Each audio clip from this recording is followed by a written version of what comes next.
Buenas tardes a todos. Buenas tardes. Esperemos que se vayan uniendo. Bueno, justamente gracias por estar. No saben el privilegio que tenemos este maestro, uno de los grandes estudiosos del arte nacional e internacional,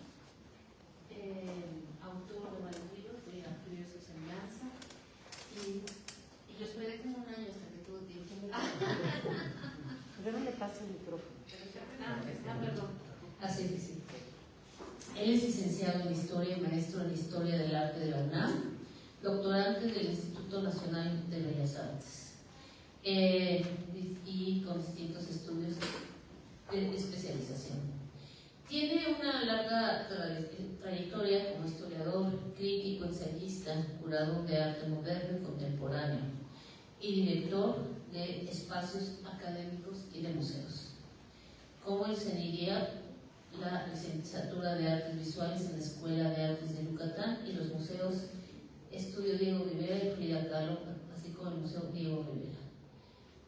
Su obra comprende numerosas coautorías y publicaciones especializadas, ensayos y libros dedicados a temas de producción y trayectoria de artistas, coleccionismo, historiografía, exilio español y relaciones entre artes verbales y visuales. Su ensayo, El mundo mágico de los mayas, de Leonora Carrington, obtuvo en 1983 el primer premio de ensayo de Bellas Artes otorgado por Luis Cardosa y Aragón, ni más ni menos. Su estudio La nueva figuración de México recibió asimismo el premio Cuauhtémoc de Artes 1987.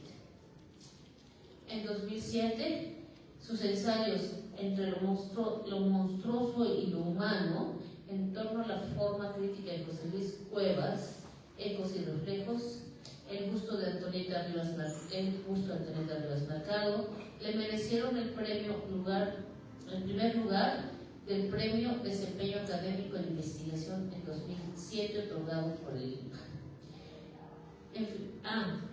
Una de sus especialidades, la palabra del cómplice de José Juan Tablada en la construcción del arte moderno en México, 2013. Es una fiel constante en su novela, una novela fantástica, que se la recomiendo a todos, que además ha sido plagiada. El espía de Frank de Alfaguara, 2017. Además, la frase con la inteligencia artificial. Actualmente es investigador de tiempo completo en el Instituto Nacional de Bellas Artes, asesor del Museo Caluz para temas del exilio español y asesor para la alcaldía de México. Además, el año pasado hicimos una investigación sobre la historia de Coyoacán y me invitó al Museo Rural Diego Rivera con los huesos de Cortés y de Cuauhtémoc, ¿verdad? Y había unas coincidencias impresionantes en las investigaciones. Más que coincidencias, eran puntos donde se encontraban, y nos hemos propuesto, ojalá lo logremos un día, realmente si se logra esa exposición, sería tan importante como 30 siglos de esplendor. Es un tema que es el que justo hoy va a abordar, al que le invitamos, es cómo nace lo que llamamos hoy el arte mexicano en la mezcla del sincretismo, lo que aquí pasó en 1522 y que luego, antes en Tenochtitlan, y que es el devenir del arte mexicano, que hoy somos una potencia mundial, si no este mundo. Muchísimas gracias, qué privilegio, yo paso a aceptar. Muchas gracias. Muchísimas gracias. Qué privilegio estar aquí contigo, Hilda, con ustedes, en este, que me hayas invitado, que me has dado espacio en este proyecto cultural maravilloso que encabezas, que es esta delegación de Coyoacán, con tantas cosas, con este equipo que tienes, que han hecho, cantidad de cosas, han dado una dimensión al arte, a la cultura, de y desde Coyoacán, que en verdad es fascinante. Entonces, muy importante, llena de aportaciones, interdisciplinaria, muy viva. Entonces, bueno, pues es un privilegio estar aquí con ustedes. Además, asistidos pues, con gente que me da mucho gusto conocer ahora, con amigos muy queridos que aquí están, Paloma, Héctor, Jorge, muy bienvenidos, muchas gracias. Y qué bueno que llegaron para no hablar mal de ustedes, ya que vamos a hablar desde la herida del arte. Como bien lo ha comentado Hilda, este es parte de un proyecto que intenta indagar las fuentes liberales y conservadoras. Muy bien, claro que sí.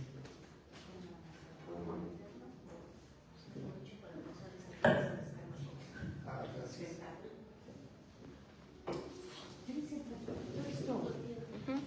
Perdón, es que me hacen daño. No me puedo con la espalda. Ahora sí. Perdón, gracias. No. Es un proyecto de largo aliento que intenta indagar en la vertiente liberal y conservadora del país y en los entrecruces que se dan en las mismas. Cómo ha sido nuestro proceso de mestizaje, todos los conflictos, todos los problemas que tiene, toda la complejidad cultural que esto supone en la construcción de nuestra identidad cultural y desde luego de nuestra expresión artística. Vamos a tocar un poco también la expresión literaria, algo de la filosofía que giró en torno a esto y tratar de seguir esta línea que cuando uno va hacia atrás también se está yendo al presente. Uno habla de la herida abstracta como algo que hay que asimilar, como esto que dicen los antropólogos, que la decolonización es una herida que hay que tener muy en cuenta, no para borrar lo que somos de hispanidad, digamos, lo que venimos de occidentales, sino para estar pendientes a asimilarla y hacerla visible, incluso en una dimensión estética, como lo hace Jorge, que veremos aquí una obra más adelante, o bien lo vamos a encontrar también como algo abierto que no cicatriza, como la obra de otros artistas, o bien como algo muy superado, incluso de artistas y gente que se pregunta, bueno, pero eso ya para qué, eso ya fue. Entonces es algo muy, muy vivo y que nos sitúa también en un terreno de reflexión sobre cómo relacionarnos con todo aquello que han sido los coloniajes en sentido amplio y que de alguna manera queremos nosotros superar en la actualidad desde el punto de vista social, político y también desde el artístico, desde luego. No sé si, por ejemplo, exposiciones actuales que tengan esta idea de realizar el coloniaje. Hay una que está curando el MUAC en el Museo de Puebla, el Museo Amparo, muy importante, que intenta ver estas heridas, que intenta ver qué es lo que quedó del otro lado de la cultura que no queremos ver o que se quedó invisibilizado. O como decía un teórico muy importante, Walter Benjamin, esto lo dijo en 1930 y tantos antes de suicidarse porque no pudo escapar del franquismo, o sea, que suicida en la frontera española, y él tenía la tesis de que en todo acto de cultura hay un acto de barbarie. Es decir, hay que aprender a ver a la sombra, hay que aprender a ver aquello que no es visible y que sin embargo está, y que al asumirse encuentra otro esplendor, así lo decía él. Una tesis que es la del ángel de la historia, que es un ángel que pintó Paul Kleber, es una acuarela, me parece, y es un ángel con una cara así medio de horror, como que está viendo un espectáculo así atroz, y dice, Benjamin está viendo el espectáculo de la historia, horrorizado porque no puede regresar a salvar a los egipcios, a salvar a los cristianos avasallados por los romanos, a salvar a todo el mundo, no puede regresar el ángel, porque el futuro ya lo impulsa, entonces no hay manera de regresar. Es el impulso de la historia. ¿De quién es esa obra, perdón? ¿De qué? ¿De quién es la obra del ángel? De Van Adenborg, y se llama el ángel de los gnomos, o el ángel de la historia. Y si uno lo ve, bueno, está padre, como todo el porqué, pero la interpretación de Benjamin es que se lo regaló un porqué a Benjamin, ¿no? Y de ahí le vino toda esta idea. Bueno, la idea entonces de este curso que me emociona mucho es compartirles estas experiencias de investigación y apuntando a que alguna vez lograremos ir a hacer esa exposición y que integre a Coyoacán con todo lo que aquí ocurrió después de que empiezan todas las pestes y todos los problemas en Tenochtitlan.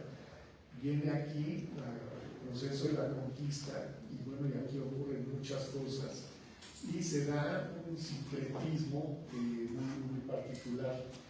Hablar por Derrida supone, aquí puse una obra que no tiene nada que ver, Amish Kapoor, pero él trabaja mucho la herida, con una herida abierta en el cuerpo, en la memoria, en la historia, en el impulso del creador. De hecho, el ejercicio de la creación, el impulso de la creación, muchas veces nace de una herida. Hay una escritora que se llama Rosa Montero, que ella dice, bueno, el niño creador, el que va a ser creador, nace de algún abandono, de alguna pérdida, de alguna herida, y a partir de ahí se desarrolla el niño que sufre y el niño que observa, los dos en una sola persona. El niño que sufre está pues paralizado. El niño que observa está construyendo un mundo paralelo, está viendo a ver qué saca de la herida y cómo lo recompone. Poquito estaba viendo la obra de una artista que es de Guerrero, que sufrió mucho, ya les diré el nombre, ya que me autorice la familia, que va a salir un libro, bueno, ese es Julia López, que es maravillosa artista, también modelo. Todo lo que esta artista sufría, y sin embargo, ella es un referente como modelo y como artista. Y construyó un mundo paralelo en el cual todo es felicidad, todo lo transformó en una especie de paraíso bellísimo. Y podríamos seguir así con varios ejemplos. Menciono aquí, no podía faltar, ¿verdad? También a Hilda Trujillo, la mesa herida, esta obra que le cuenten ustedes nos invita a una casa o algo así, porque es una de las, sería de las obras más caras del mundo, cuando si es que aparece alguna vez. La pintó Frida ya en los últimos años, y se fue un viaje con el grupo del Frente Popular, o Frente Nacional de Artes Plásticas, a un viaje por varios países europeos. Ahí se perdió, y bueno, aquí es la metáfora de la herida. Tomé esta obra, pude haber tomado en el caso de Frida muchísimos ejemplos de su cuerpo herido y de cómo a partir de la herida se da la creación. Podemos también pensar en este pintor Giorgio de Chirico. Esta es una de sus maravillosas escenografías. Para él el mundo es pura representación. Por eso pone luces artificiales como de escenografía, y siempre va, lo pinta al borde de la gran herida de la Primera Guerra Mundial, y la herida va a estar en él siempre al fondo, en esta barra y el tren que está atrás, porque era el padre que manejaba un ferrocarril, murió cuando Giorgio de Chirico era muy chico, y entonces siempre las perspectivas de la memoria lo van a llevar a ese recuerdo, a esa herida del padre fallecido.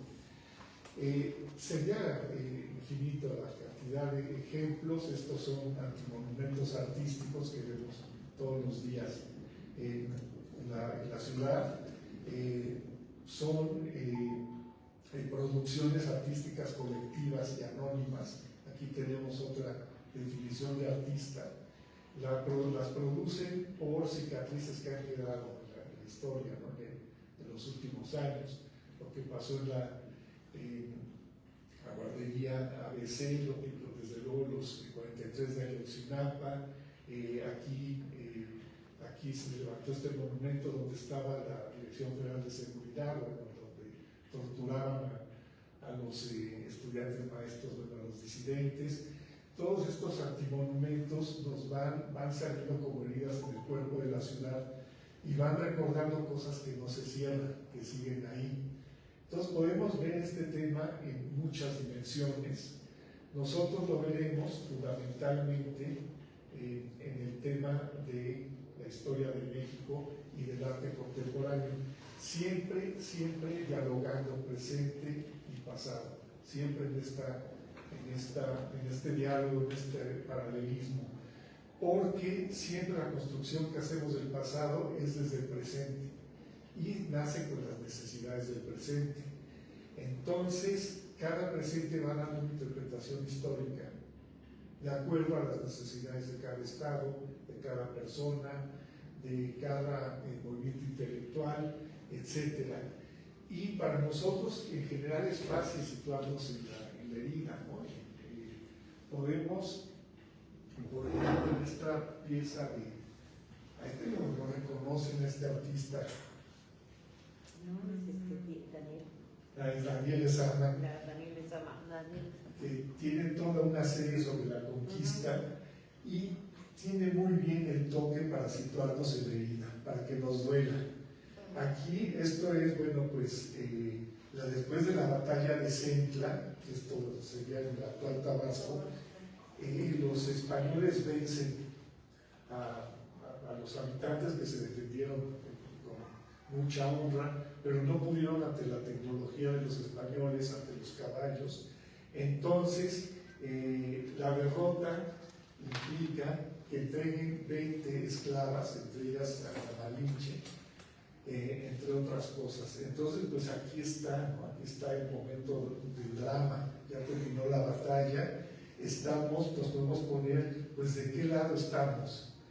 De los que están desnudos y vencidos, entregando a las 20 mujeres en la jaula para mayor drama, o estamos de este lado con los que tienen el caballo, la armadura y vencieron.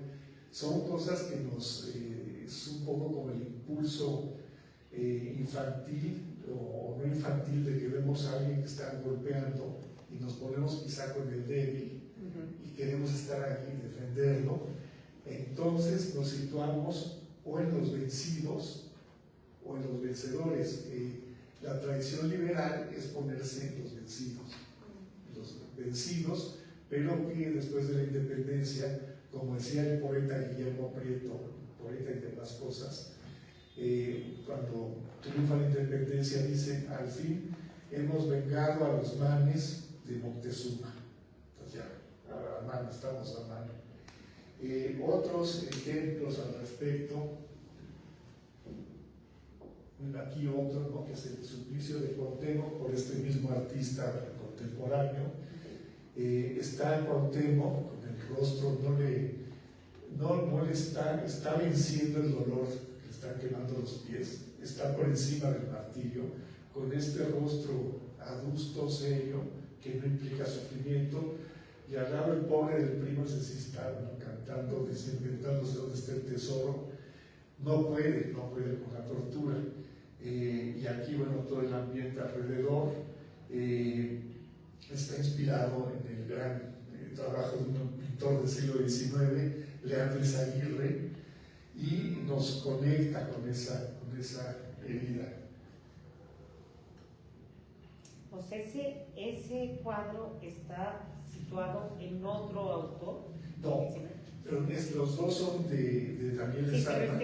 ¿Está inspirado? Este último está inspirado en uno que veremos más adelante de un pintor del siglo XIX que se llamaba Leandro Izaguirre, que ya es el momento de la República restaurada, cuando triunfó por tercera vez el liberalismo, llega Juárez y Lerdo de Tejada, y ya se pueden pintar temas de la conquista desde el punto de vista liberal. Hay obras quizá más sutiles en su construcción, pero que también nos dan coraje, nos provocan algo. Aquí es de un autor español, Eusebio Valdeperas, y pinta a Cortés recibiendo a Cuauhtémoc, que se rinde, y su esposa que está completamente compungida. Pintado pues raro, ¿no? Se esbala la imagen, pero atrás hay como pirámides babilónicas o algo así. Una cosa muy extraña, porque les costaba Torres de Babel. Pero nada más vean el rostro de Cuauhtémoc cuando se chinga, perdimos. Pues bueno, sí, aquí están las llaves del reino adelante, ya que ¿Quiere que le haga para que se vea más la imagen? sí, por favor. Jorge Ismael. No te reconocí. Bueno, está bien. Qué honor. Gran escultor. Qué barbaridad. Bien. Gracias. Gracias por venir. Gracias. Ay, muchas gracias.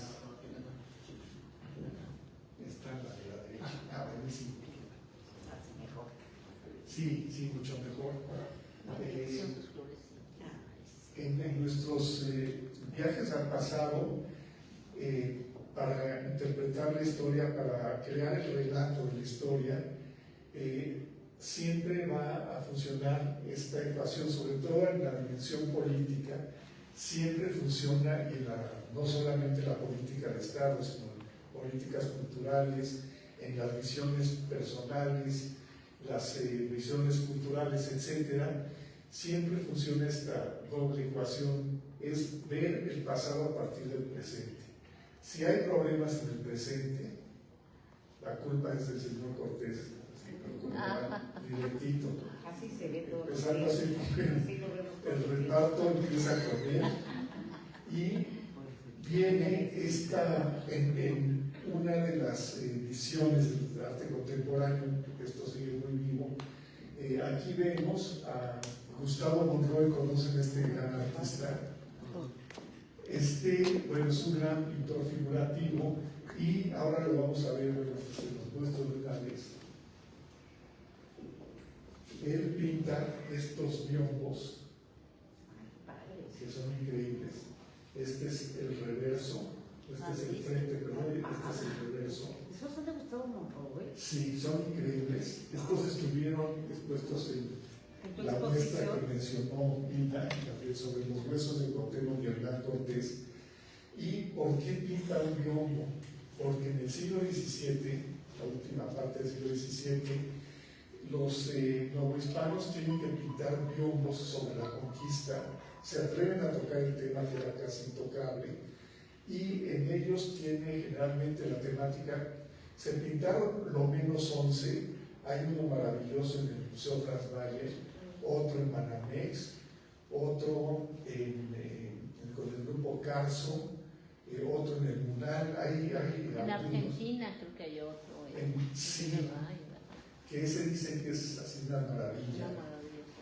Y quedan algunos. Estas pinturas eran, bueno, mapear a la ciudad, bueno, aquí pasa un relajo horrible, pero en el original, en el que está en el Franz Mayer, que es con el que dialoga este artista. Como una paráfrasis, ¿o ¿Una qué? ¿Paráfrasis? Sí, es una paráfrasis. En aquel del Franz Mayer, simplemente es un mapa de la ciudad en 1600 y pico, finales del 17, y se ve muy bonito con 5 edificios religiosos, todos los demás civiles, y del otro lado se ven Cortés y Moctezuma casi así como mi hermano. Venga por el reino, sí, adelante, más o menos es la actitud, porque a los españoles es un pacto que hicieron. Un pacto, primero criollos e indígenas, que les convenía ver la conquista como un pacto, no como resultado de una conquista armada, porque los españoles que estaban aquí se cobraban el haber ganado la conquista armada con privilegios. Entonces, una manera de decir, bueno, fue más bien un pacto. Nos dimos cuenta que, como bien dijo el Papa Alejandro VI en su bula, bueno, toda una historia, entonces pactan y quedó un poco la idea de que la conquista armada sí vino, pero no fue tanto, y fue más bien un abrazo casi como Tacatempa que se dan Moctezuma y Cortés. Al ver esta imagen original de este globo de finales del siglo XVII, se horroriza Gustavo Monroy, y dice, no, espérate, no fue así. Tan fue horrible como lo ves ahora, en 2011, que es cuando pinta este biombo, en momentos en que está salpicando la zona del país de sangre, el Chapo Guzmán. Entonces hace este biombo que es del mismo tamaño, exactamente del mismo, del que se encuentra en el Franz Mayer. Es una paráfrasis, absolutamente es una paráfrasis, que resignifica tanto a la conquista, diciendo no fue así, fue una masacre horrible, como lo es también la herencia de todo eso en el presente. Y ahí hay como helicópteros, ¿no? ¿No tiene como helicópteros allá arriba, proyectos Sí. o qué son? Sí, bueno, aquí están llenos de estos agentes de la AFI que se cubrían la cara. Allá están los helicópteros. Claro, esto está pasando, es una traspolación. Hay arquitecturas y personajes del siglo, de la época del virreinato, mezclados con personajes del 2011, que es cuando pinta este mural. Entonces todos los tiempos están implicados.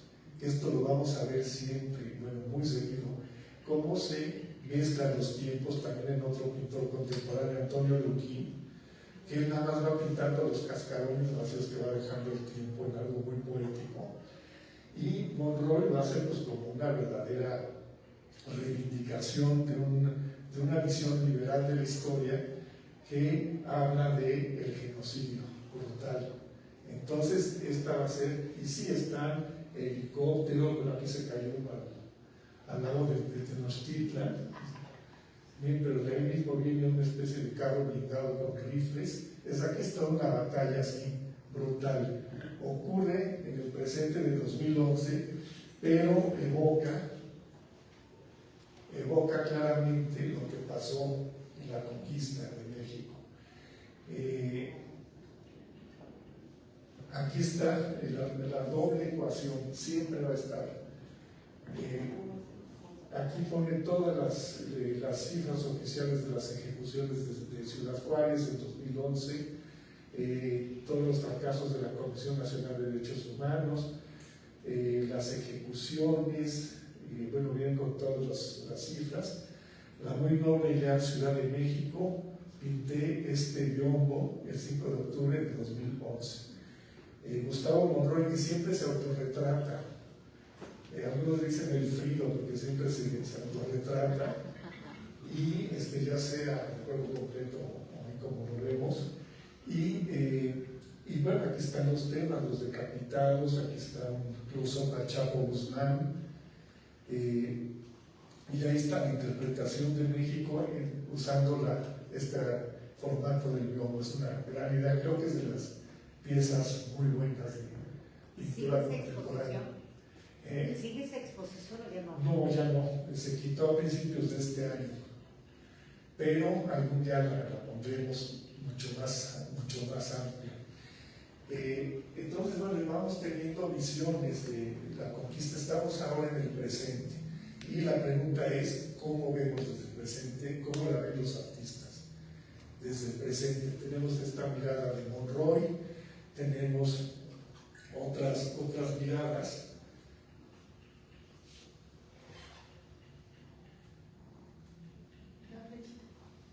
Esta. Otra, que se llama Augusto Ferrer Dalmau. ¿Conocen este artista? No. Tiene otra visión que es también muy frecuente, que es de que Hernán Cortés entrando a Tenochtitlan, pero no es solo él, está entrando tlaxcaltecas, huejotzingas, los indígenas que se sumaron en Tabasco mismo, en todo el transcurso. Es decir, están entrando españoles y no nada más españoles. Son la nota alta en el sentido de las armas, la tecnología, los caballos, la Malinche, tiene a su intérprete a la Malinche y a Jerónimo de Aguilar, y vean cómo los ven, así como que ya llegaron. O sea, que es impresionante, que han de tener sentido. Y pues quizá fue así de real. ¿Y qué significa esta entrada? ¿Qué significa esta escena? ¿Qué versión de la historia nos está dando?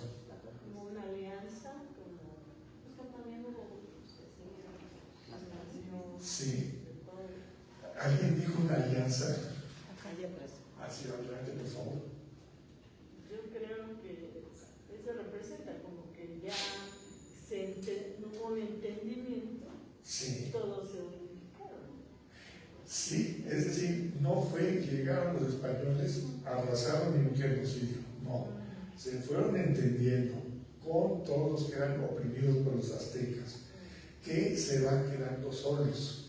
Hay un historiador que se llama Miguel León Portilla, bueno, en paz descanse, que él tenía un libro titulado La visión de los vencidos, que van contando en sus documentos, en sus testimonios, cómo los dejan de apoyar todos. Es el imperio que odia el mundo mesoamericano, el mundo de los pueblos originarios, y se van quedando solos.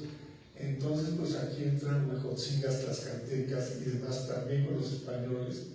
Dicen que se cambiaron las cosas, aquí ya es diferente. Pero entonces es más bien otra visión de la historia, muy distinta a la de Monroy. Como una hipótesis tal vez de que pudo haber sido. Absolutamente, absolutamente. ¿Cómo? Es la visión lírica del vencedor.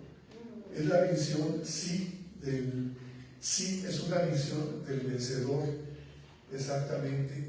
Esa es decir, ¿cuál genocidio? Genocidio que habían hecho los aztecas, etcétera, los mexicas. Pero aquí nosotros, en realidad, nos unimos a una gran cantidad de contingentes y pues entonces es compleja, la historia es compleja, pero es la del vencedor. Podría relativizarse desde otro punto de vista contrario. ¿Cómo podría decirse, bueno, sí, pero... Bueno, está, a ver, los españoles están en una jerarquía totalmente diferente que los mexicanos, que los tlaxcaltecas. O sea, sí se unieron, pero todavía hay clases sociales. O sea, los tlaxcaltecas son indios que están en un nivel, que nos ayudaron. Pero él va en el caballo y todas sus gentes van a caballo. Y los mexicanos van a pata. Y vienen como, la verdad. O sea, ahí sí se ve como... Es la visión de los vencedores. Ajá. Sí, la redención de los vencedores. Te dirían todavía más gentes que suscriben este punto de vista, dirían, bueno, pues estos tlaxcaltecas, huejotzingas, estos grupos originarios, luego van a ser profundamente conquistadores. No solo conquistaron antiguas Tlaxcala, antigua Mesoamérica, sino que también van a ser conquistadores de Filipinas, porque desde aquí se planea la conquista de Filipinas, del norte de México. Es decir, se puede trazar una historia, vamos a llamar feliz, entre comillas, desde el punto de vista de los vencedores. Y bueno, es un punto de vista que también es posible como asimilar, es como asimilable, aunque bueno, cuesta trabajo, a mí me cuesta trabajo, es así como... Pero bueno, sería como que lo contrario al genocidio, es decir, es la visión más allá pegada a lo conservador. Y tenemos... Ese Ya artista tengo que existe llegaste ahorita para contemporáneo. defenderte. ¿Qué, perdón? Ese artista que nos dijiste existe, es contemporáneo. Es contemporáneo Augusto Ferrer Dalmau. Ferrer Dalmau. Ah, bueno. Dalmau con D. Ferrer Dalmau es un gran técnico, tiene una técnica maravillosa y tiene... y es un pintor de temas históricos. Entonces lo que él hace es que investiga batallas y tiene así un gran, se lee todas las fuentes y pinta, muy romantizado a veces, muy realista, permítanme que lo diga así. Pudo haber sido así de entrada, claro que estuviera empedrado así el terreno, no sé, pero casi no se mete así. ¿Es español o qué? Sí, es español, pero tiene mucha presencia en México. Por ejemplo, este cuadro es de la colección Oviedo, que está en León y Guanajuato.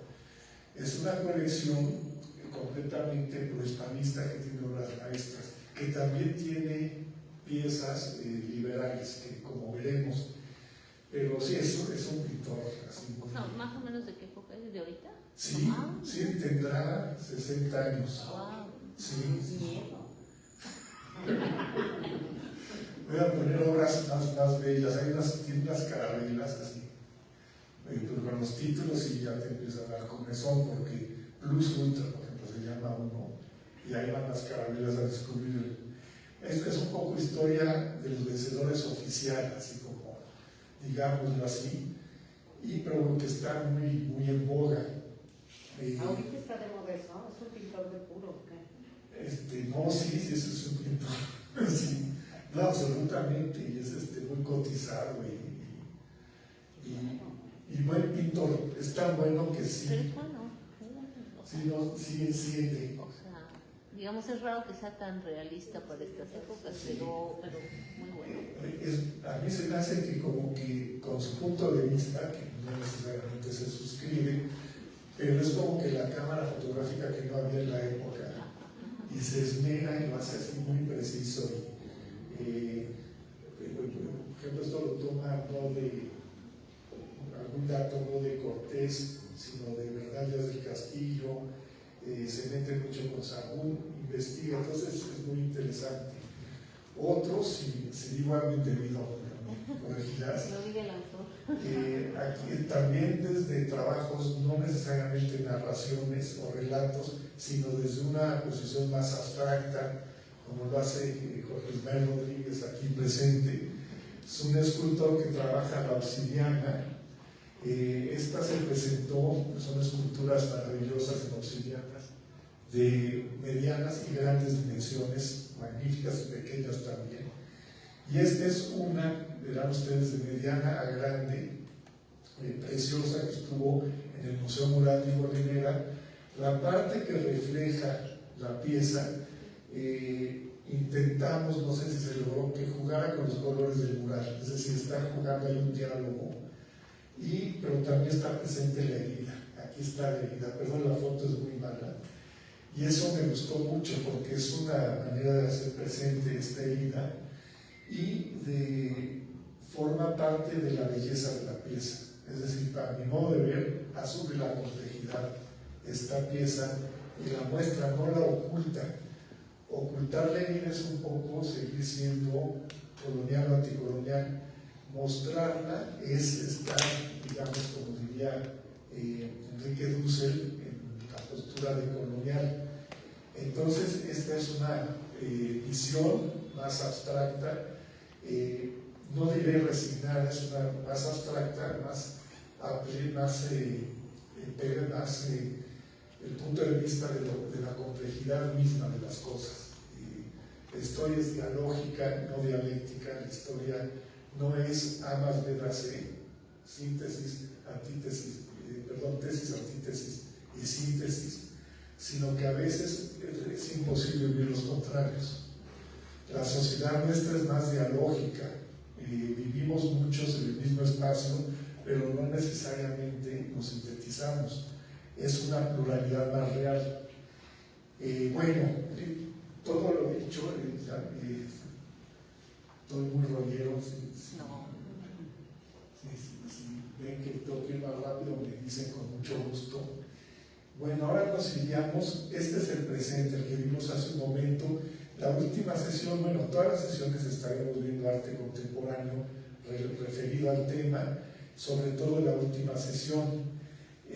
Establecido este presente, ahora nos vamos al pasado y vamos a ver cómo desde la fundación de la Academia San Carlos, que fue a finales del siglo XVIII, donde estaba el antiguo Hospital de San Juan de Dios, nace esta academia que fue prodigiosa. ¿Qué tenía la academia? Seguía los patrones europeos, desde luego, pero tenía una gran calidad. Había grandes maestros desde un principio y se formaron ahí artistas de primer nivel. Algo poco conocido es que en la época virreinal se producían obras que se vendían o se cambiaban, se hacía trueque con ellas a varios países de Sudamérica, como a Venezuela, por ejemplo. Y en Europa era muy estimada la pintura novohispana. Artistas como Villalpando, como Cabrera, como los Echave y Vía, todos estos grandes pintores, muchísimas gracias, tenían un poquito esta sombra de, bueno, somos copistas, somos de segunda división, diríamos hoy, pero bueno, estaban realmente cotizados en Europa. Esta visión ha cambiado. Si pensamos de manera compleja, decimos el recursivo. Podemos pensar, por ejemplo, Miguel Cabrera copia desde luego mucho a Murillo, pero ¿qué sería Murillo, Sebastián Murillo, el gran pintor, si no tiene un seguidor como Cabrera? Es decir, el referente se nutre del que te refiere. Es decir, es tan importante A como B. Y hasta había un historiador que hacía chistes. Matisse influyó poco en México, pues ni tan bueno, no era tan bueno. En cambio de Quirico, bueno, dejó una huella. Tan es así que de pronto también empieza a relativizarse el arte referencial europeo y va ganando el virreinal. Un tema que no veremos, pero bueno, eso fue lo que generó la academia durante la época virreinal. Nótese, no digo colonial, sino virreinal, porque era un virreinato, no una colonia. Bueno, ¿qué pasa? Viene la independencia de México, es larga, dura más de 10 años el proceso bélico, ya queda en 1821 el país, nace México como nación moderna, nace también España como nación moderna, y le cuesta también muchísimo trabajo. No sabe qué hacer, no sabe si poner qué héroes, cuál quitar. Con Cortés no saben qué hacer, porque lo que hacemos con el genocida, no, llévatelo, luego vemos. Mejor aquí en Flandes, mejor tráete a este santo. Les cuesta mucho trabajo e ignora, se dan cuenta que ignora lo que pasó en la Nueva España. Entonces construye su propia historia y aquí en México nosotros la nuestra. Los primeros años son difíciles, no hay dinero, casi todo se lo vota Agustín Iturbide en su toma de posesión, al estilo Napoleón. Entonces, hay guerras intestinas, hay corrupción, todo lo que ustedes quieran y manden. Pocas cosas buenas hay. Pedro Patín Vistoric, que es un gran escultor, y estos calendarios que publicaba Fernández de Lizardi, el gran escritor, autor del Perequillo Sarmiento. Empieza a haber procesos interesantes, los artistas viajeros que vienen a México siguiendo los pasos y las imágenes y las informaciones del barón de Humboldt, y se maravillan con el país. Entonces llega este alemán, August Lohr, que siempre tienen la característica de ser tanto románticos como positivistas. Entonces tienen el vuelo romántico, esas cúspides con los volcanes, bueno, enloquecen, y al mismo tiempo dan el dato verídico del paisaje que están viendo. Allá es uno que se llama Paul Fischer, perdón por la imagen. Ese es un gran pintor de vistas, les decían estas como postales que pinta, y él, bueno, tenía gafe, porque heredó unas tierras en Estados Unidos, en el sur. Empieza la guerra de secesión, se va a luchar a favor del sur, pierde, sale corriendo, pierde las tierras, y dice: Maximiliano Habsburgo está dando chamba en México, necesita soldados y él va a ganar, vamos. Él aquí ya perdió Maximiliano, lo asaltan en todos lados por los que viajan, pero pinta unas postales, no tienen, bueno, preciosas de todo México. Y abajo está Guay, este gran italiano, que ahí pinta una hacienda de Zacatecas, minera, Paul Fischer.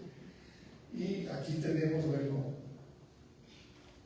Es que, ¿sabes qué les quería decir? Que sí, ves, claro. del anterior, Stolinke es el descendiente del que hizo la alianza con Hernán Cortés. Era el dueño de todas las tierras de aquí. ¿De veras? Y le dio Hernán Cortés, Ay, gracias. este es no sé si es nieto o bisnieto, pero era dueño de todo esto hasta Miscuac y tal. Y entonces hizo la alianza, hicieron el cabildo, primero en Coyoacán, y por él nos dieron una heráldica. Ajá. Entonces es muy interesante que haya llegado a estos niveles el artista, ¿no? Es más, todavía en el siglo XVIII tenían heráldica, nos dieron otra, por la alianza. Ajá, por eso hay mayordomías en Coyoacán y Xochimilco. Es bien interesante. Gracias. Interesante, Lola, gracias a ti. Pues Stolinke es el que le da brillo a esta época difícil, además de los artistas viajeros, que es un fenómeno maravilloso, son varios. Uno de ellos era espía, si se la saben, ¿cómo se llamaba? Se me fue el nombre. Qué barbaridad, uno que asesinan en Tacubaya. Tomás Egerton. Parece ser que era espía, más bien lo asesinan en Tacubaya. ¿Era espía? Hay una hipótesis que la dio un político que se llama Mario Moya Palencia. O sea, Mario Moya Palencia escribió un libro muy bueno. Muy bueno. Pero está bastante fundamental porque era espía de los gringos. Todas esas postales eran para la conquista, para la guerra de los gringos contra nosotros. Les daba información, sí, cartógrafo y qué padre. O sea, que los paisajitos eran por aquí, pueden entrar con sus cañones aquí, está despejado. Rugendas también en esa época, sí, ¿verdad? Rugendas también es de esa época.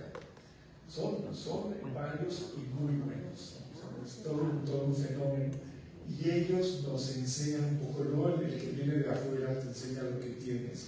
Y ese proceso es muy interesante. Como también, pues Eugenio Landesio, está que está increíble. Del Barón de Gros, que es también un gran pintor, es increíble.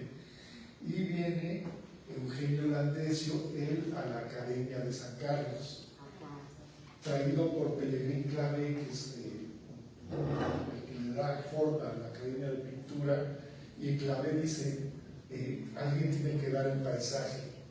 Yo no puedo, porque tengo mucha chamba, pero trae a Landesio, y Landesio trae todo un método para enseñar el paisaje mexicano. Se le caen ahora sí que las orejas, porque se fascina con el paisaje mexicano. ¿Cómo la Eugenio Landesio. Y luego les paso también las listas de nombres y las imágenes. Y él tiene un método que es pintar lo permanente de cada encuadre y lo anecdótico. Entonces, pues aquí está lo permanente. Lo anecdótico puede ser el paisaje humano o pueden ser las nubes que pasan. Las nubes van dibujando un paisaje ya distinto, la luz puede cambiar también. Iba a traer una muy morbosa, pero no sabía bien, que es que tuvo un accidente en un viaje, se cayó la carroza y no se mató de milagro, Eugenio Landesio, y pintó un exvoto agradeciendo que no se mató. Entonces ahí la anécdota es que la carroza que se va a pique, pero bueno, esto es más poético. Sí, regresó al lugar y ya lo demás se lo imaginó. Él tenía un método que era también pintar al aire libre para romper con el sistema académico antiguo.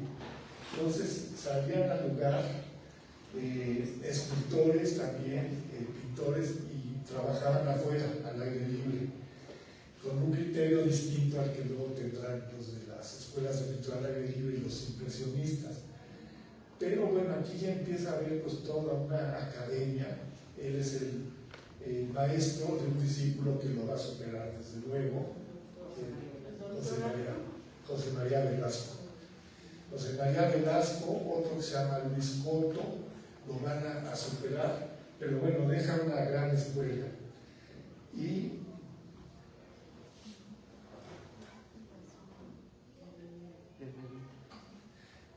bueno, ahora vamos a ver, llega el momento en que la República sufre desde su independencia hasta 1860 y tantos las decaídas, pues va muy mal, corrupción, guerras intestinas, masacres, asaltos, lo que ustedes gusten y manden, y en esa vorágine podemos pensar que el país todavía no es independiente, está demasiado caótico, y surge un conservador llamado, conservador aquí sí que entre comillas, relativo, que se llama José Bernardo Couto, que es testigo de todo lo que va pasando desde la independencia.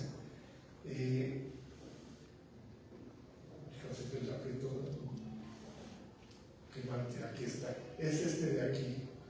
Este cuadro se lo pinta Pellegrín Clavé, el director de pintura de la Academia de San Carlos, y pues así, pues, todo noble como era, tenía como 14 puestos. Uno de ellos era gobernador de Tlaxcala, lugar al que nunca fue. Cosas así bonitas, esos son regalos, nombramientos. Pero bueno, a la usanza antigua, digamos. Y al lado está, él es el padre de la historia del arte mexicana, José Bernardo Couto. Escribe un libro precioso que se llama Diálogos sobre la historia y la pintura en México. Y le copia en todo al europeo que se llama Joaquín Wilkelmann. Él es el padre de la historia, de la historiografía. El primer libro de historia sobre el pasado lo escribe ese señor, que es el que trae en la mano, así como haciendo aquí estoy. Y ahí lo pinta Mengs, que es un gran pintor neoclásico, y a nuestro Bernardo Couto lo pinta Pellegrín Clavé, que es también medio neoclásico, tardío, pero también lo es. Entonces el modelo lo copia José Bernardo Couto, pero él mete un elemento muy original, que lo haría como una novelita en estos días. Mete un diálogo entre tres que van a la Academia de San Carlos y van haciendo la primera curaduría del arte. Entonces recargan los cuadros, otros están colgados y van caminando, y tú qué opinas, y trata de, se van turnando la palabra, y van, los representantes hacen la tríada perfecta para escribir de arte. El artista, primero que nada de que dice el curador que tú no puedes entrar, no, a ver, primero que nada el artista mete a Pellegrín Clavé, que es su cuate. Luego tiene que haber un poeta, porque los poetas son los traductores maravillosos del arte. Una metáfora puede más que 1000 palabras quizá. Entonces, pues un poeta, ¿quién? Su primo, José Joaquín Pesaro. No sé si lo padecieron en secundaria o primaria. ¿Qué decía? Me voy a traer un poema para la siguiente, pero era romántico, así como que hay que estar en vena, pero bueno. Pero era un poeta. Y tiene que haber un sabio, así, ahora sí que perdón por la inmodestia, diría Couto, un sabio, hoy diríamos un erudito, hoy diríamos un teórico o un curador quizá, y él mismo, así que modestia aparte yo, José Bernardo Couto. Entonces van los tres hablando y es muy bonito. Ahora vamos a ver cómo escribe el libro. Esto lo escribe en 1861, en un momento en que la generación de la esperanza a la que él pertenecía, aquí está, no se ve horrible esta imagen, pero aquí está, oculto, Lucas Alamán. Bueno, aquí está Lucas Alamán, Carlos María de Bustamante aquí al centro, y estos son Lorenzo de Sabana, que está aquí, y Justo Soldado Rey. Estos dos últimos son de los que planean la independencia de Yucatán, que es un capítulo maravilloso, increíble, de la guerra de castas, que aprovechan los yucatecos de tener las armas que les brindó el Estado de Yucatán para luchar contra el gobierno federal. Entonces Y llega un momento en que dicen, pues vamos a rebelarnos. Y se rebelan, tienen unos líderes, no sé si Cecilio Chi se llamaba uno, Jacinto Pat, que son guerreros maravillosos, y triunfan. Pues esto es 1848, ganan y no quieren entrar a Mérida porque se aproxima la época de las cosechas, pero ya eran territorio libre de Yucatán. Entonces, porque Yucatán ya era libre también, era la República de Yucatán con su banderita, parecida un poco a la americana, y dentro de eso estaba el territorio que les llamaban los cruzados, que son los cruzados yucatecos. Entonces, es una historia increíble porque nos demuestra cómo el país era realmente un caos, se iban perdiendo el territorio contra Estados Unidos. Texas y el septentrión se pierde más de la mitad y todos quieren irse con Estados Unidos. Es una historia muy difícil porque Yucatán estuvo a punto de ser americana. ¿Americana? Sí, es una estrella más. Chiapas también quería. ¿Iba a tener una doble frontera? Sí, pues como sándwich vamos a quedar. Entonces, bueno, pues a José Bernardo Couto le tocan esta generación que era de la esperanza, que nació diciendo estamos en el corazón de América. Al norte, somos la frontera al norte y al sur, ya lo hicimos. Se convierte en la generación de la desesperanza, porque al país lo azotan problemas internos muy graves y primero la derrota con Estados Unidos. Entonces a José Bernardo Couto le dicen, bueno, has tenido trabajo, ¿verdad? Escribes bien, bueno, pues te toca ni más ni menos que la elaboración de un texto que se llame explicación de motivos de por qué perdimos la guerra, donde tienes que explicar que qué bueno que perdimos. La clásica historia de cómo volver victoria a la derrota. Entonces, dice, a ver, la secretaria de tomar aire les ha de haber dicho, escribe este texto, que es una maravilla por todo lo que él escribió, y lo entrega, y bueno, pues ya se asume el golpe. Finalmente, sí, era territorio mexicano, pero ¿cuánto tiempo fue territorio mexicano? Desde la independencia hasta el 44, 47, son 20 y tantos años. La vida de un joven, o sea, y bueno, se asume ese golpe. Sí, perdón. Sí. Aquí traigo el diálogo. Bueno, escribe la exposición de motivos, explica muy bien por qué se pierde y un poco dice, a ver, ahora que ellos se ocupen de domesticar a los apaches, a ver cómo les va, que pueden en ese territorio inmenso, que no se los toman las víboras, a ver, los quiero ver, a ver qué hacen esos asesinos güeros, etcétera. De ahí viene todo este latinoamericanismo defensivo que tenemos, mexicano, de José Martí, de Rodó, el uruguayo, este calimán que se proyecta más como cultivador de la belleza y del espíritu, por mi raza para el espíritu, más que de los industriosos sajones y belicosos. Bueno, viene todo este rollo, mejor dicho, como yo lo dije, y Couto, bueno, pues queda marcado, pero de pronto viene la intervención francesa. Entonces Couto dice, no, mira, yo ya así no juego, ¿cómo es posible? Entonces renuncia a todos sus cargos y solamente se queda con el de consejero de la Academia de San Carlos. Es decir, yo quiero dedicarme a salvar lo que quede de lo mexicano.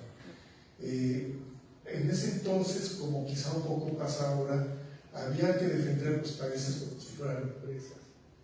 ¿Es viable o no es viable? A ver, si no puedes controlar a tu país y la delincuencia, entonces no es viable, perdón, pero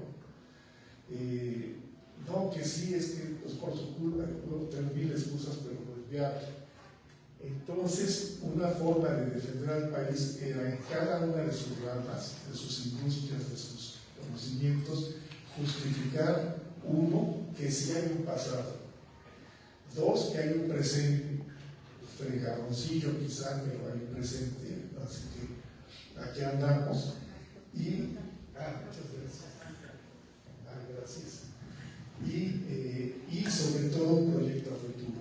Si se cumple eso, pues bueno, es un país solvente. Si no, estamos en 1860 y tantos, está ya también en la víspera de la unificación italiana, de la transformación de Prusia, el mundo está cambiando, la geopolítica ya es de reacomodo de nuevos países que están naciendo. Entonces, ¿qué hace Couto para justificar que sí se justifica la pintura mexicana? Si quieren, podemos hacer una pausa. ¿A qué hora termina? A la hora que tú quieras. En un momentito hacemos una pausa para un cafecito. Entonces, ¿qué hace Couto? Bueno, su primo, José Joaquín Pesado, el poeta que está incorporado al diálogo, él dice, no, yo voy a mandar lo que se sabe de la poesía mexicana a los brazos de su madre, que es España. Así, con esa frase.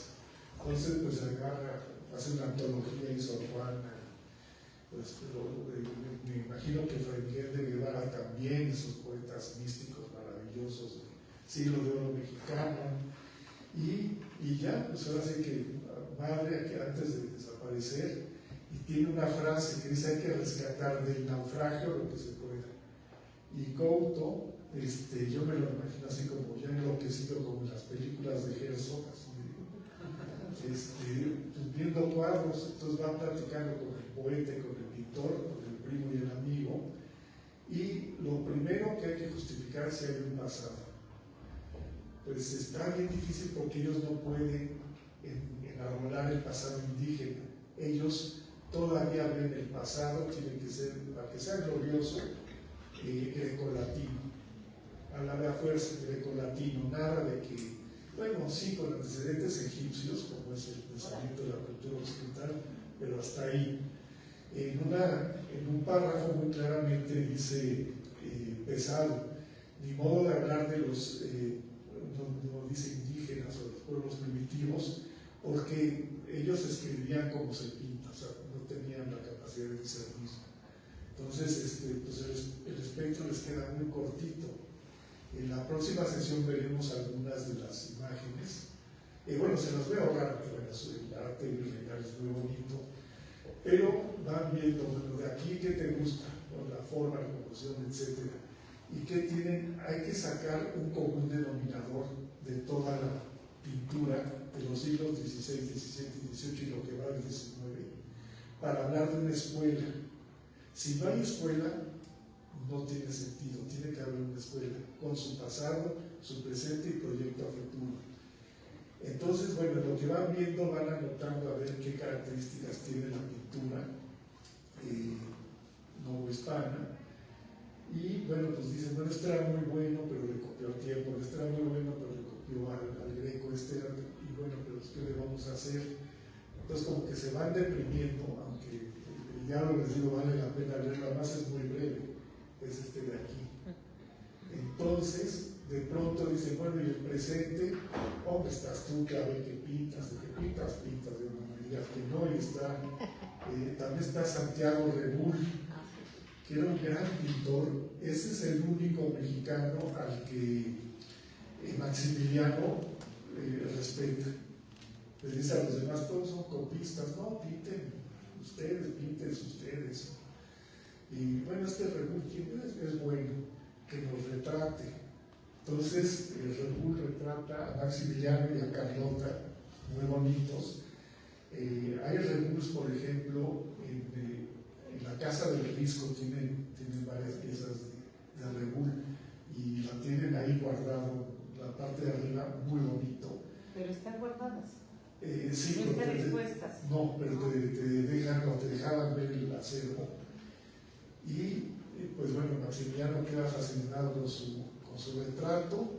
Rebull, bueno, pues tiene charme en la corte, es feliz, pero de pronto, bueno, pues llegaron a Juárez, fusilan el Cerro de las Tres Cruces, todo lo que sabemos, y Reúl se da por muerto, Santiago Reúl, los que se van despidiendo de los amigos, pero es tan bueno que lo perdona Juárez y le dice: hazme un retrato. Entonces ahí está el retrato de Reúl a Benito Juárez, precioso. Y bueno, pues es un ejemplo del artista con talento que está por encima de las vicisitudes. Y hay más, ¿no? Está Ramos Agreda, hay muchos del siglo XIX muy buenos. Está uno que se llama Ramírez, que es el que se inventa a Hidalgo, que lo pone así como viejito y noble, como medio melenudo, y mirada buena. Y se perdió la copia, entonces se perdió ese cuadro original y él hizo una copia. Entonces, pues hay un arte bueno a secas, lo ve Cocteau, pero la gran propuesta viene al futuro. Entonces, bueno, pasamos la prueba de la historia, yo creo que más o menos lo pensaría haciendo como con un 6. Estamos en un presente de que hay glorias, timbres de gloria los hay, pero tiene que venir un futuro promisorio. Y es aquí donde escribe este párrafo, que me permito leer.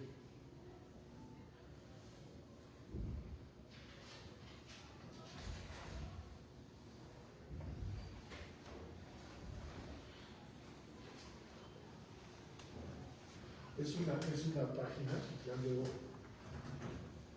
nos tomamos el café, y tiene voz sensual y fuerte, que no tenga voz sensual, y buenos ojos. Este cuate de eso. Maestro Héctor. ¿Ah, sí? Ah, muchas gracias. Muchas gracias. Me hace favor de seguir de aquí, se ponga hasta acá.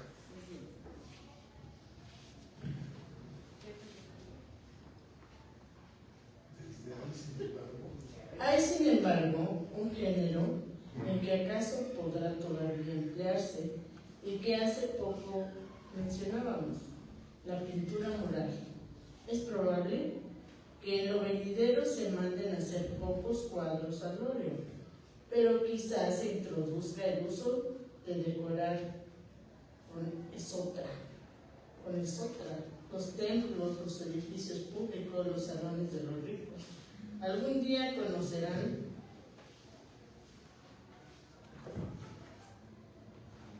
estos últimos que la ornamentación que hay dan a sus casas, en que por cierto no se muestran bancos, revela un gusto poco oculto y sin doctrina, gusto de mercaderes que demandan con profusión el dinero, no de personas entendidas que sepan sentir y juzgar.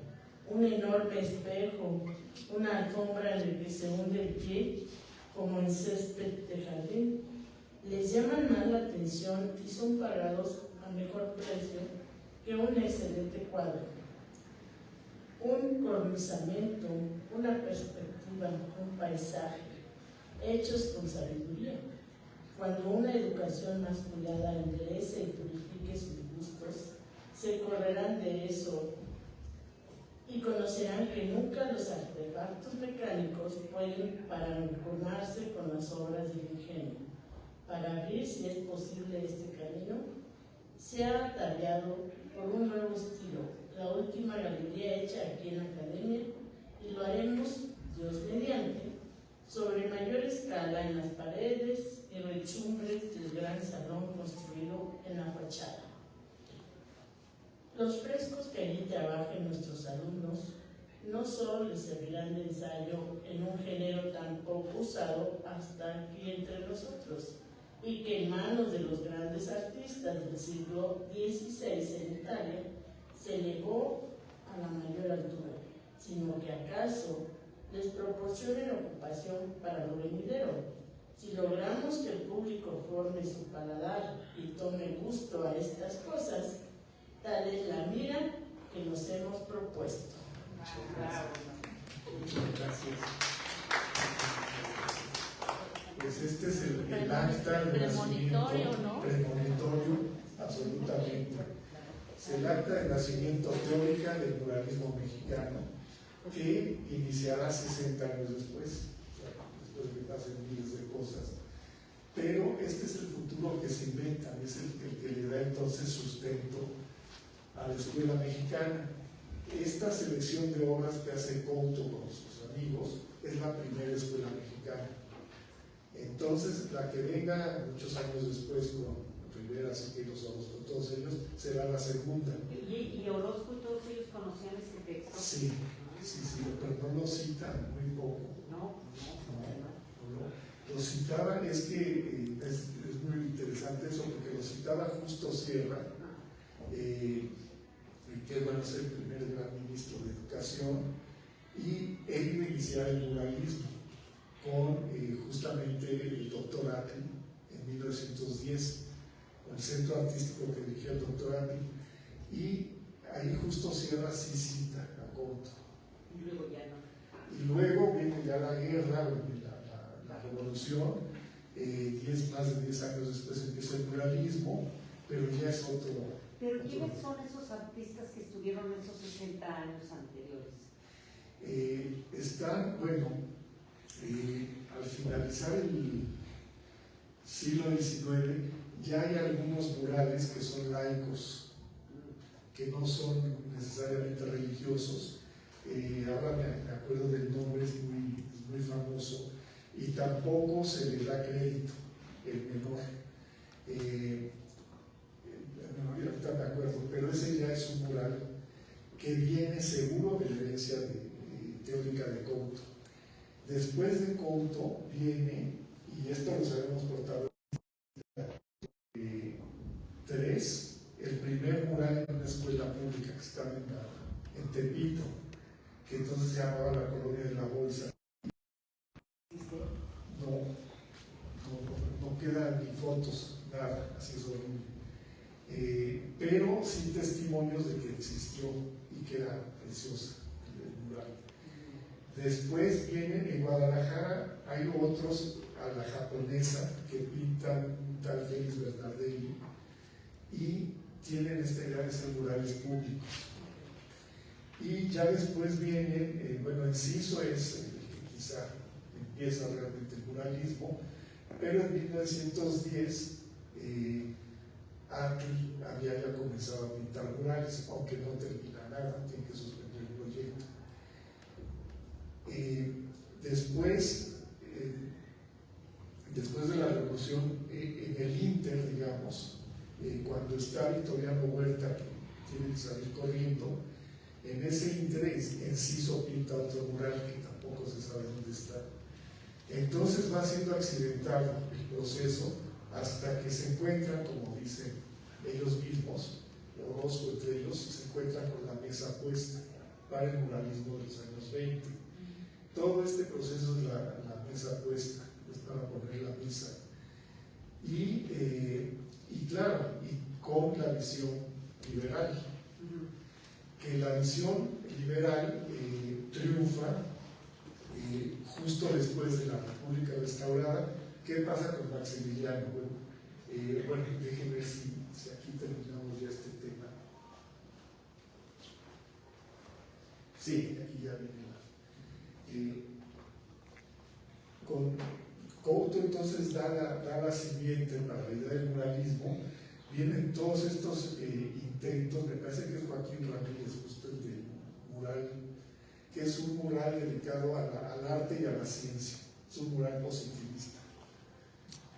Entonces, pues todo este proceso viene, y cuando llega la hora del muralismo, hay un gran promotor cultural, y funcionario en muchas cosas, que es el que trae a Diego Rivera de, ¿cómo se llama? Se me acaba de ir su nombre. Es Alberto J. Pani. Son de esos promotores que no son muy conocidos y que gracias a ellos se dio el engranaje para que se viera todo. Alberto J. Pani va directamente a Francia, habla con Diego te patrocino un viajecito a Italia para que te empapes de muralismo. Alberto J. Pani seguro que sabía muy bien de Conto y toda la historia. Se va Diego a Italia, ahora sí que aprende muy bien la lección, y Alberto J. Pani también contrata al doctor Arti y le dice, mira, hazme un catálogo de mi colección y te patrocino y pinta los murales. Los primeros murales que son pintados en San Ildefonso, el lugar donde nace el muralismo, son de Arti, que los voy a traer, se los borran así de volada, lo cual es como un crimen espantoso, porque eran los primeros murales así de... ¿Por qué se los borraban? Uno, probablemente pues los borran Vasconcelos y Narciso Gasol, sí. Según dicen que no le salían las figuras humanas. La verdad sí están como medio robóticos, así, uno que sale del mar y como que se te está lanzando. Sí, hay un libro que tiene fotos, se las traigo la próxima semana. Ahí son alrededor de 11 paneles que había, o sea, que no eran poquitos. Y en blanco y negro, claro, pero narran cómo estaban pintados, con un colorido impresionante, inspirado en el arte japonés. Entonces, lo que sí es que se salían de todo el programa político, es decir, nada que ver con el rescate del indígena, con la revaloración de nuestra cultura, de la visión liberal de la República, bueno, ahora de la Revolución, no tiene que ver con nada de eso, así que Babalu. Y tiene que ver con los impresionistas. sí, no, claro, y con el simbolismo ahí. Sí, le puede tanto que a partir de ahí pinta menos figura humana y se clava en el paisaje. Y su discurso es, pues, mis paisajes son más mexicanos y más importantes que las narrativas de Diego Rivera. Aquí el paisaje habla por sí solo. Se pegaban de uno, aunque eran muy amigos, así de, y lo salvan a cada rato al doctorado. Pero sí, ahí era el inicio de la segunda etapa del muralismo. Y bueno, ahora veríamos, si les parece bien, hasta aquí hay alguna pregunta, alguna duda. Sí, claro. Es la construcción de la nación, ¿no? O sea, no hay un montón de información, un montón de narrativas que se van construyendo poco a poquito, con la intención de autoidentificarse, de autocalificarse y saber quiénes éramos o quiénes, ¿no? En esta intención, como dices, de generarnos un pasado, un presente y un futuro. En total ha habido más de 17. Era un territorio de gente que no había nacido aquí. Exacto. La gente que estaba pensando y la que estaba construyendo no eran los locales. Aunque hubieran nacido aquí, pues no eran los locales, no eran los antiguos. Sí, exacto. Entonces todo eso es muy interesante. Tiene que construir un relato que les dé arraigo. Por eso borraría la foto. Sí, también porque es completamente conservador y bueno, pues sí, ya es de la generación de la esperanza, pero ya no, hacia adelante. Yo creo que tenían muchos referentes históricos y hicieron su reinterpretación al final de cuentas, porque pues siempre así le escriben, ¿no? La consultamos de lo que pasó y la entendemos a tiempo. Y la que Y salen y así. ¿Era qué? Bueno, ¿Qué pero cuentan solo 17? era la interpretación y cómo se apropian de los datos. Es decir, yo puedo ser el vecino, tengo que entregar, llévense a Malinche, soy el vecino, o puedo ser, negociar una parte mía con la otra, o puedo también ser el vencedor, cosa que quien se la cree en México es así como, bueno, sí, hay mucha gente que vivimos y ganamos, pues sí. Entonces, pero sí son interpretaciones hay signos del pasado que dependen cómo los interpretemos. Claro. ¿De qué lado te pongas? Nada más, me quedó una duda, ¿los murales de Doctor Amor se quitaron o los actuales se pintaron sobre los fotografios. Ah, sí. No, se borraron. Ahora sí que, bueno, estos los pintaron de más que borradito general, como decía mi maestro. Que se está muy bien tu hijo, pero borradito general. Sí, eso está muy bien, pero vuelve a empezar. Vuelve a empezar. La pregunta, Y ahí pusieron a los horóscopos. la pregunta tiene que ver con que si se podría ver a través de eso para llegar a el comentario de la compañera, ¿no? O sea, si atrás están los murales, ¿no? No, yo que se borraron completamente, sí. Se ha de ver raspado y todo, porque en algún texto hay una novela, no sé si comentarlo o no, se llama Juanito García y el Padre Eterno, es una novela de doctor Andrew, que también era escritor, la escribió, bueno, tiene algunos cuentos muy buenos. Y un libro que que se llama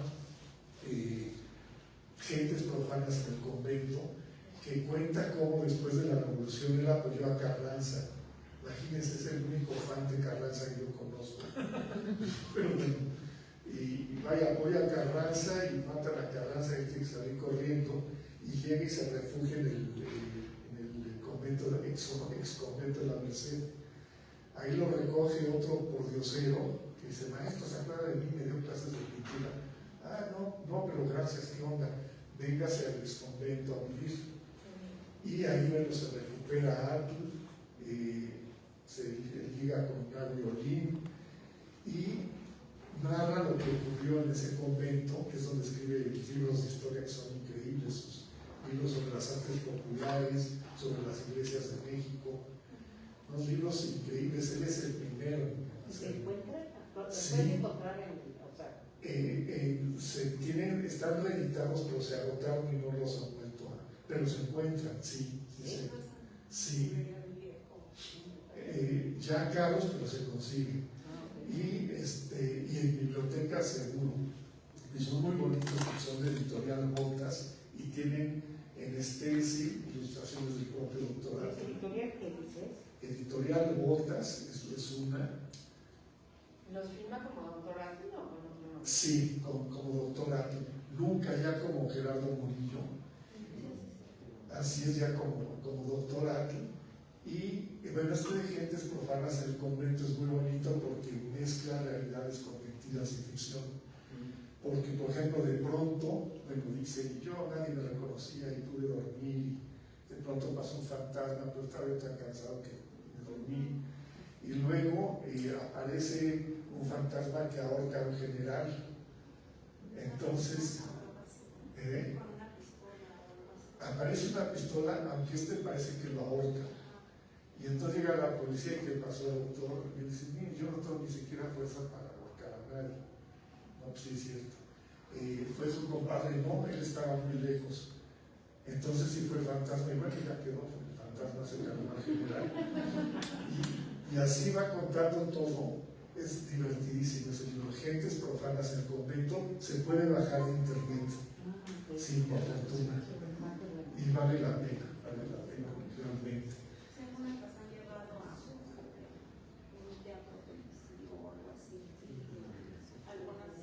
Así. Yo creo que tiene unos muy buenos, la verdad. No sé por qué no es más valorado. Algunos son medio. Pero muchos son sus experiencias en París, en Roma, entonces eso es muy padre. Otros son sus aventuras como él era militar, fue militar y muchas otras cosas como Carranza.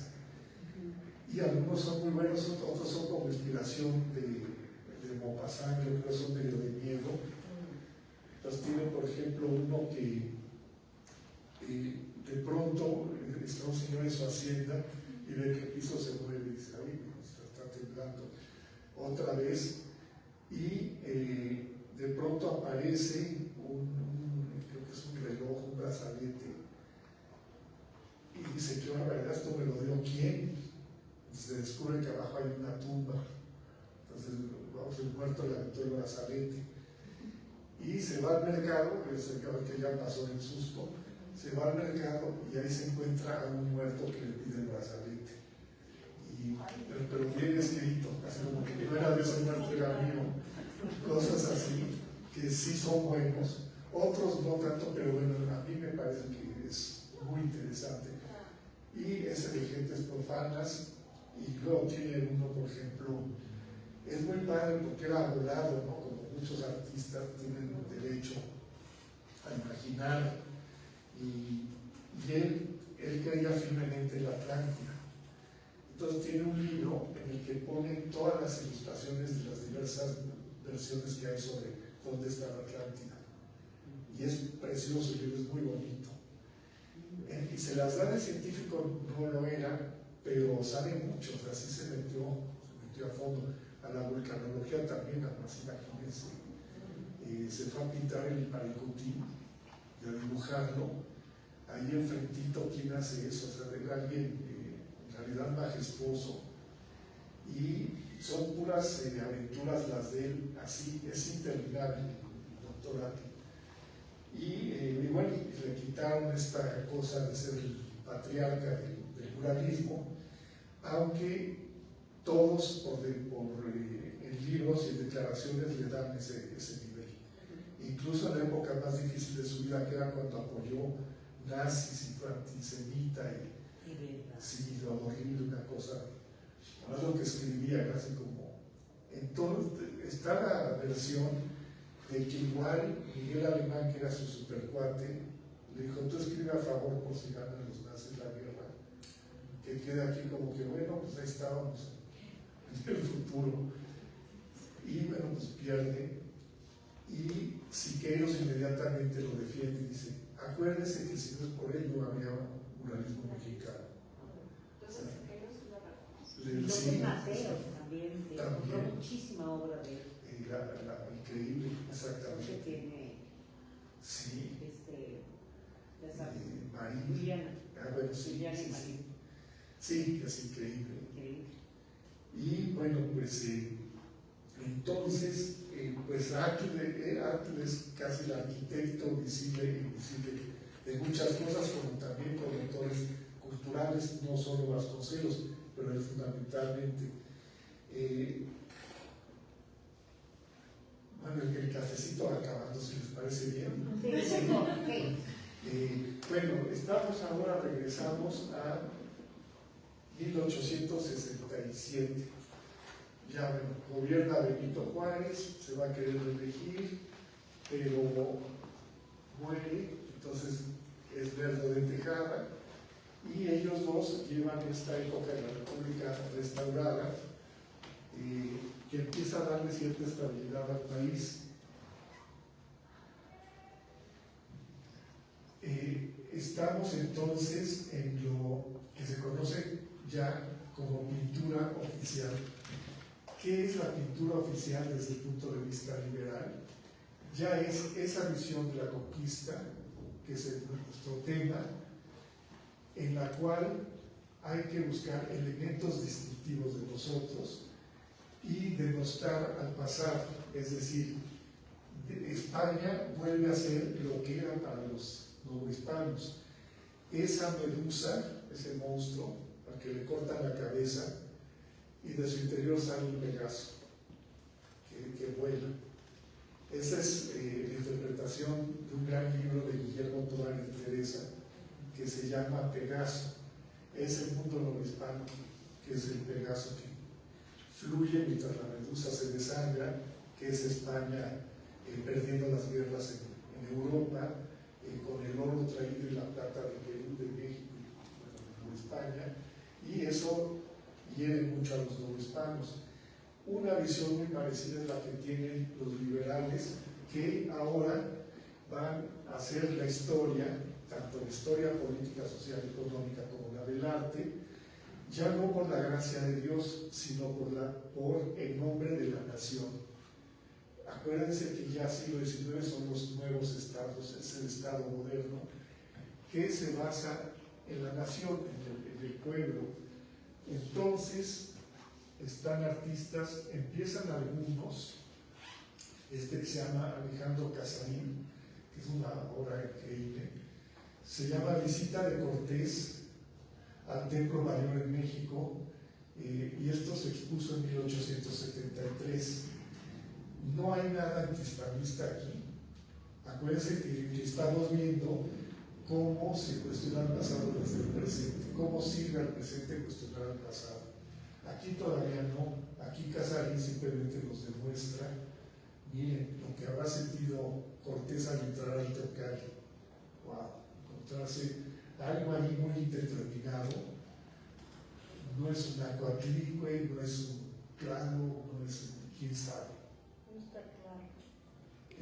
Tlatoani. Es un Tlatoani imponente.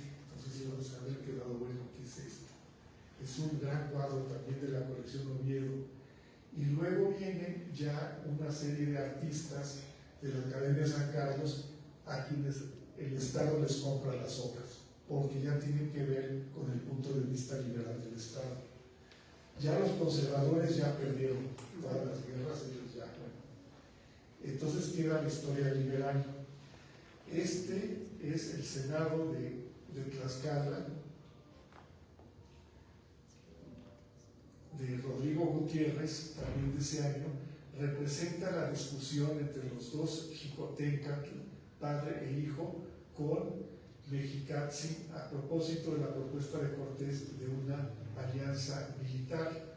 Aquí están de pie los dos hermanos Xicoténcatl en plena discusión.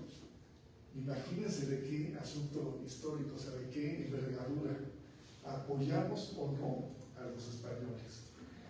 Claro, es un cuadro todavía muy occidentalizado. Pues las grequitas sí están más o menos como las de Micla, así como que ¿qué hacen en Tlaxcala? Lo de menos en ese instante. Las sillas, ¿no? Las sillas. Las sillas, sí. Sí, las sillas de impresión parecen, ¿cómo se llaman? Como de Micla, como de la Sí, sí, sí. Y estamos los hermanos Xicoténcatl en plena discusión, todos están muy martirizados, desde luego que es esta idea de asamblea griega, todavía muy occidentalizado el tema, pero el tema no puede ser más relevante y ya está el tema indígena incorporado. Mal que bien, falta mucho para que sea más creíble, pero bueno, ya es creíble en esa época. Y este cuadro, que tiene mucho éxito en las ferias europeas, se vende muy bien, de Rodrigo Gutiérrez, bueno, y luego se recupera en el Munal. Se pinta en un momento en que este tema sirve para traerlo a qué presente, 1870 y tantos, a quienes hay que darles su toquecito así desagradable, para decirles, a ver, ya ven, ustedes son como los tlaxcaltecas, a todos los que apoyaron a Maximiliano, a los conservadores. Ustedes fueron los que firmaron las cartitas y lo trajeron y todo eso, y pues vean, aquí lo recuerdan. Entonces son cuadros que tienen mucha interpretación en el presente.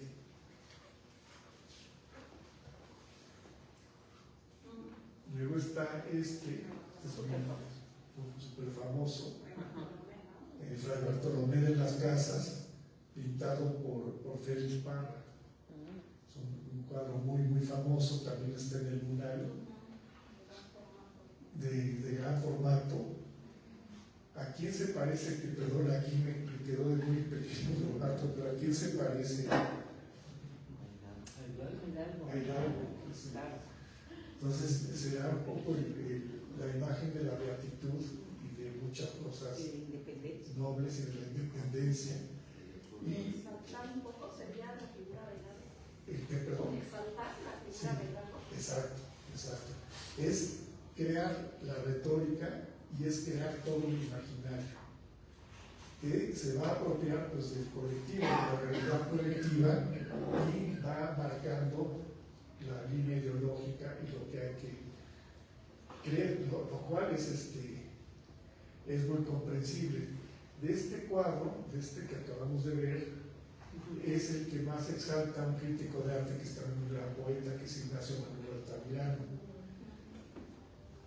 quien dice, les leo un parrafito nada más: representa el nobilísimo defensor de los indios al sublime fraile humanitario que consagró su vida a defender a los vencidos contra la bárbara crueldad de los vencedores.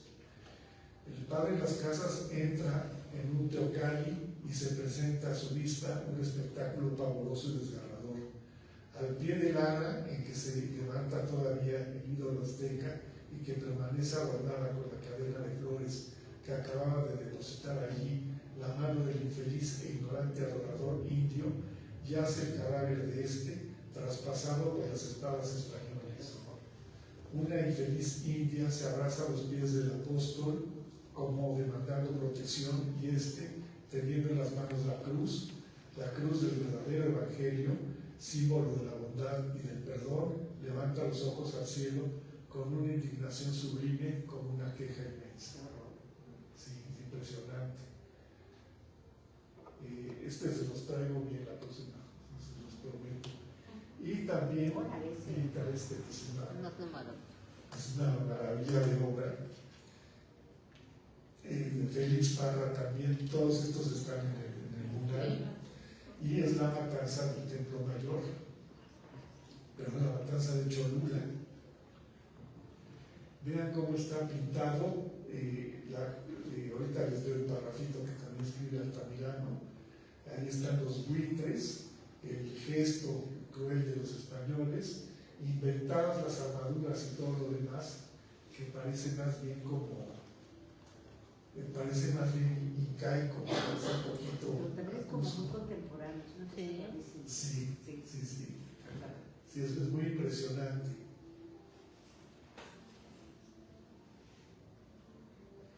Y dice, es la matanza de Cholula, perdón, sí, de 1877, representa un episodio de aquella feroz carnicería, dice Altamirano, llevado a cabo traidoramente por Cortés. Entonces no es la de Cholula, es la de Templo Mayor. Sí, porque Cortés en la de Cholula está en las Cigüeñas. Entonces, dos soldados españoles altos, pálidos, de catadura feroz y cruelísima, acaban de asesinar en el atrio de un templo o en el patio del espacio a hombres, mujeres y niños, cuyos cadáveres yacen ensangrentados, dos acá, dos acullá. Entonces, este también lo adquiere el Estado, lo paga muy bien, y de hecho había un mecenas de Toluca, cuyo nombre no recuerdo, que los patrocinaba y hacía... Sí, había un mecenas, a Félix Parra, a Leandro Zaguirre, a todos ellos, y luego... no se acuerda. ¿Quién? No te acuerdas. ¿Una empresa o un...? No, es un empresario de la época de Toluca. Un hacendado, sí. Pero ahí no tengo el dato. Creí que lo iba a Tienes muchos memorizar. datos, ya te vi. Sí. Y bueno, pues este es el de Leandro Zaguirre, el célebre Tormento del Cuauhtémoc, uno de los cuadros más impactantes. Este tuvo muchísimo éxito, también lo compra el Estado. Lo que es interesante es que la academia tiene dinero. La academia en algún momento administró la Lotería Nacional, entonces pues tiene billete, ahora sí que. Y patrocina bien, compra bien estas obras, aparte de lo que dio el mecenas. Y pues aquí está el Tormento de Cuauhtémoc. Es una diapositiva, no se va a ver bien, pero está con el rostro, así que no denota sufrimiento, aguanta vara, mientras que el pobre primo le está sufriendo.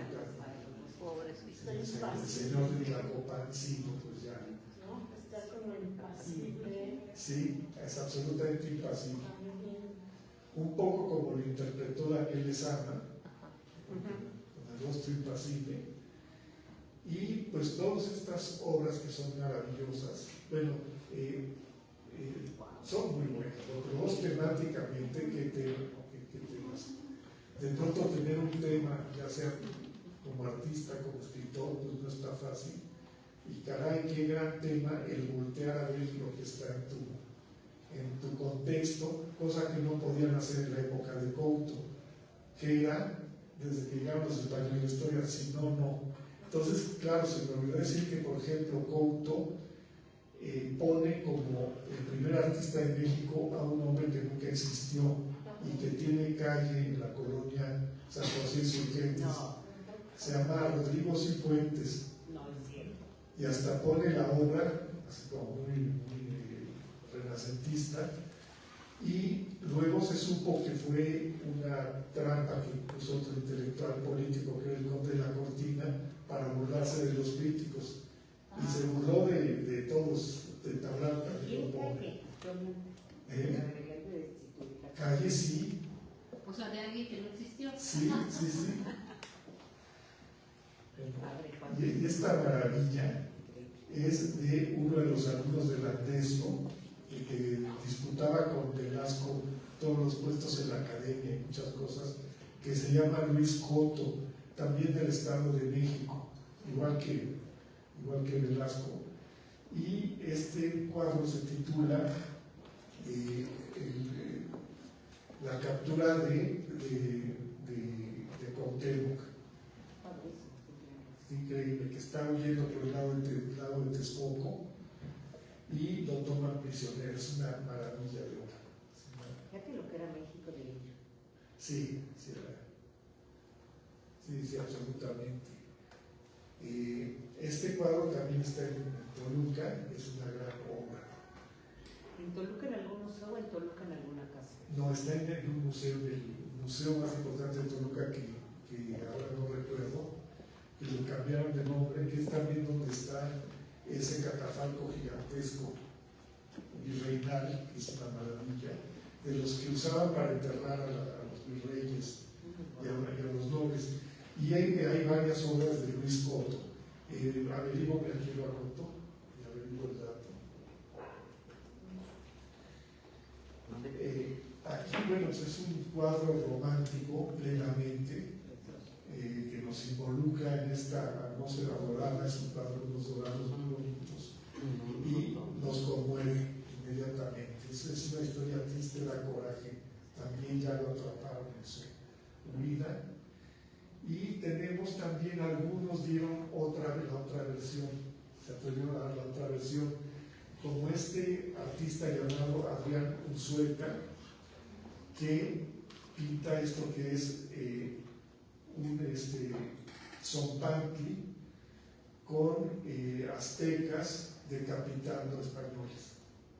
Entonces es así como, vean también lo que ustedes hacían. Son estas dos visiones que van a estar en conflictiva, mucho más poderosas las liberales, claro, en todo sentido, y de vez en cuando podemos ver como una guerra de imágenes, como la había en la época virreinal, vírgenes contra vírgenes, la guadalupana contra los remedios, todo este imaginario que entraba en pugna y que va construyendo en distintas épocas el imaginario nacional. Ya para terminar, vamos a ver, y lo retomamos en la siguiente sesión, una biblioteca del niño mexicano que está dura de 1898, por ahí a 1901, que las escribe un también político multifuncional e historiador, Heriberto Frías, cuya calle está en la Colonia del Valle, y con una pluma extraordinaria. Es la historia ilustrada, adivinen por quién. Por José Guadalupe Posada. Entonces es la historia más maniquea que se pueden ustedes encontrar. Bueno, ya ganamos, hicimos, y bueno, vamos a ver qué pasó en la conquista, vamos a reflexionar niños, vamos a reflexionar qué pasó en el virreinato, en ese oscurantismo horrible, vamos a ver qué pasó hasta en la República. ¿Existen algunos ejemplares? Sí, y se consiguen algunos todavía. Por ejemplo, está en el Museo de Historia del Caracol, ahí tienen los ejemplares, son chiquitos y se consiguen, por ejemplo, a 2,000 pesos y así. Deben ser unos 100, no, se me fue, pero bueno, son muchos. Y siempre con estas ilustraciones increíbles. Era la editorial de los hermanos Maucci, que eran los italianos. Y aquí tenemos, por ejemplo, de la prisión de Moctezuma, que es el último ultraje. Este es impactante, lo leí. Y es terrible. Y también está en honor a que estamos en Coyoacán, el del Palacio de Coyoacán. Es muy interesante porque están aquí en Coyoacán celebrando la victoria. Ay, se abrazan, así. Todo el libro está ilustrado. Es una historia Tiene ilustrada. 2 o 3 ilustraciones en blanco y negro. La portada a color y 2 o 3 ilustraciones en blanco y negro. Entonces, pues están festejando, felices, y Cortés, sin embargo, está así como que se pone chipi. ¿Qué tiene? Ay, tráigame por favor a Cuauhtémoc. Entonces traen a Cuauhtémoc y le dicen, por favor dime dónde está el tesoro. Y Cuauhtémoc dice, no te digo nada, pero vuelven a quemar los pies, no suelta prenda. Entonces no logra que hable Cuauhtémoc y se pasa amargado toda la fiesta. Entonces, por un lado está muy bien documentado, lo de Heriberto Frías, y tiene una prosa dirigida a niños muy efectiva. Y bueno, pues aquí está el sueño de Moctezuma, son estos augurios que fue teniendo sobre la llegada de los invasores, son realmente invasores. Y están también las aventuras de Hernán Cortés, no sé si aprecian los calaveritas por todos lados. Son parte de su patria personal de él. Era como los cómics de esa época. Sí, completamente. La manga mexicana. La manga mexicana, totalmente. Y luego tenemos, bueno, aquí está el llanto de Cortés, que le saca, bueno, brillo, así lágrima por lágrima, que se note todo. Y aquí está la piedra que mata a Moctezuma, ¿no? Cuando sale, dice Cortés pide calma y demás, y lo mata a pedradas, lo lapida. Y así hay muchos. También está del caballero misterioso, que es del arcángel, del caballo blanco que se aparece, el arcángel. San Gabriel, ¿verdad? Santiago Apóstol, perdón, es Santiago Apóstol. Ahí está, también lo leí, se lee en 10 minutos. Es muy bueno porque está la batalla y van perdiendo los españoles, y de pronto aparece el caballero misterioso, Santiago Apóstol, y pum, pum, pum, acaba con todos. Era el superhéroe de la época. Era el superhéroe de la época.